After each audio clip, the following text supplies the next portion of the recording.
हरे कृष्ण। हम लोग वैदिक साहित्य से संकलित कर्म का सिद्धांत से संबंधित श्लोकों की चर्चा कर रहे हैं। श्रीमद् भागवतम तीसरा स्कंद 27वां अध्याय श्लोक संख्या 3। भगवान कपिल और देवहूति का संवाद। ये न संसार पदवीम वशोभ्येत्य प्रासंगिके कर्म दोषे सदसन्मिश्र योनिषु। अनुवाद। अतः बद्ध जीव भौतिक प्रवृत्ति के गुणों के साथ अपनी संगति के कारण उच्चतर तथा निम्नतर विभिन्न योनियों में देहांतर करता रहता है। जब तक वह भौतिक कार्यों से मुक्त नहीं हो लेता, उसे अपने दोषपूर्ण कार्य के फलस्वरूप यह स्थिति स्वीकार करते रहनी पड़ती है। तो हमारा ये कारण कि हम अलग अलग शरीर क्यों धारण करते हैं, 84 लाख इस प्रकार विभिन्न प्रकार के शरीरों में से हम लोग अलग अलग शरीर क्यों धारण करते हैं, उसका कारण एक ही है।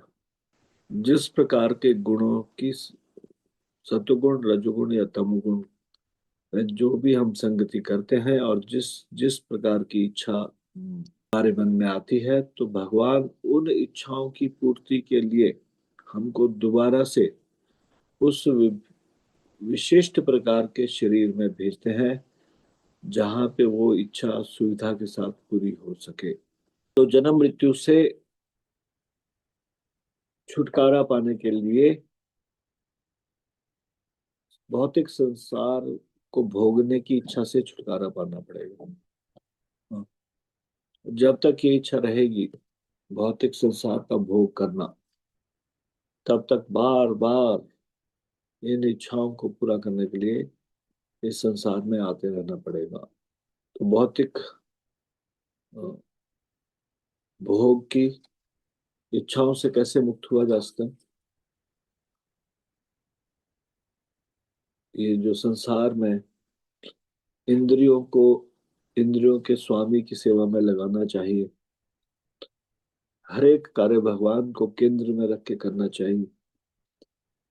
जब हम इस प्रकार का अभ्यास कर लेंगे कि हमारा हर एक कार्य केवल भगवान की प्रसन्नता के लिए है और भगवान के निर्देशों के अनुसार, तो फिर अ, सारी के सारे कार्य भगवान की सेवा ही है। तो वो भगवान की सेवा का कार्य के लिए तो इस संसार में वापस आना ही पड़ेगा, ऐसा नहीं। वो तो भगवत धाम में भगवान की सेवा का कार्य किया जा सकता है। तो इसलिए ये भौतिक संसार में भोग की इच्छाओं से निवृत्ति पा सकते हैं जब हम गुरु के द्वारा बताए गए मार्ग पे चलेंगे और उनके द्वारा दिए गए इस महामंत्र का जप करेंगे। हरे हरे कृष्ण कृष्ण कृष्ण हरे हरे, हरे राम राम राम हरे हरे। तो इस संसार में जो भी हम कर्म करते हैं, उसमें दो प्रकार के मार्ग है, प्रवृत्ति मार्ग और निवृत्ति मार्ग।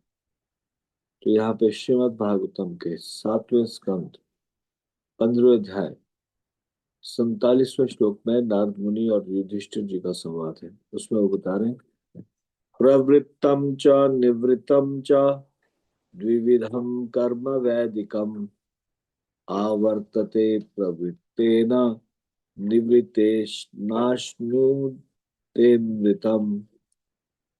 अनुवाद। वेदों के अनुसार प्रवृत्ति तथा निवृत्ति दो प्रकार के कार्यकलाप होते हैं। प्रवृत्ति कार्यों का अर्थ है अपने को भौतिकतावादी जीवन की निम्नतर अवस्था से उच्चतर अवस्था तक उठाना। और निवृत्ति का अर्थ है भौतिक इच्छा का अंत। तो आप इसको इस तरह से भी समझ सकते हैं। प्रवृत्ति मतलब अपने आप को प्रवृत्त करना, लगाना किस चीज में? अ, भगवान के भक्ति में। और निवृत्ति मतलब इस संसार से निवृत्त हो जाना, भौतिक इच्छाओं का अंत। तो ये प्रवृत्ति और निवृत्ति, जो भी हम कार्य करते हैं वो इनमें से किसी एक श्रेणी में होगा, या तो प्रवृत्ति होगा या निवृत्ति होगा। प्रवृत्ति कार्यों से मनुष्य भौतिक बंधन में कष्ट उठाता है, किंतु निवृत्ति कार्यों से वह शुद्ध हो जाता है।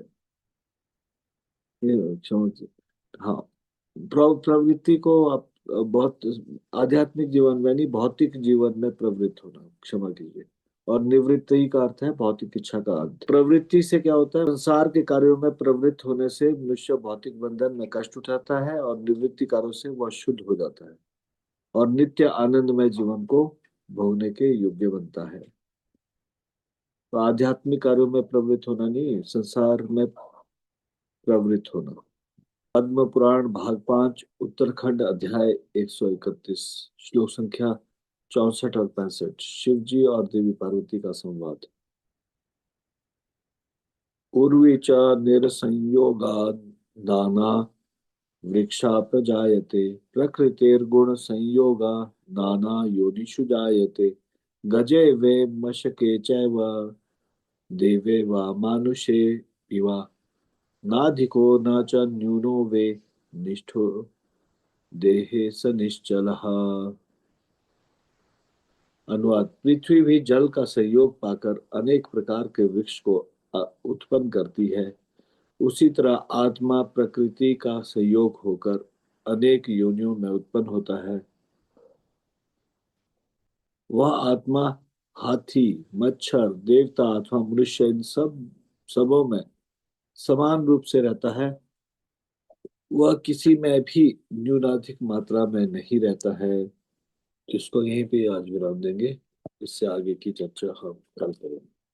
श्री हरिनाम संकीर्तन की जय। श्री राम प्रभु की जय। शिल प्रपात की जय। निताई गौर प्रेमानंदे हरि।